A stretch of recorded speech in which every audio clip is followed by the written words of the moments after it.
Hello everybody and welcome. In this video I'm going to answer the question why does your REALME Buds T200 Lite are not charging.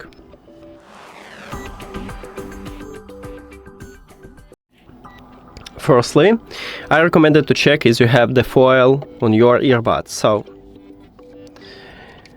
at the bottom we have two silver dots on each earbud, and make sure that you haven't foil at these charging contacts. Also you can check maybe you have the foil in the charging case, because we have also charging contacts there, and remove it if you have it.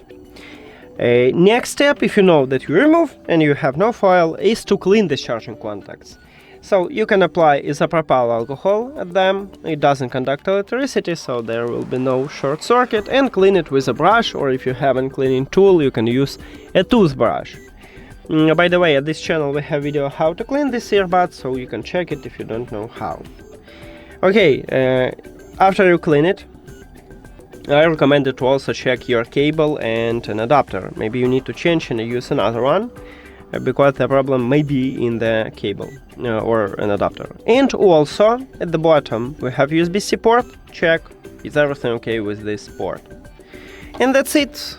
Thank you for watching this video. If you found it helpful, please consider subscribing to the channel and leave the like on the video. See you later.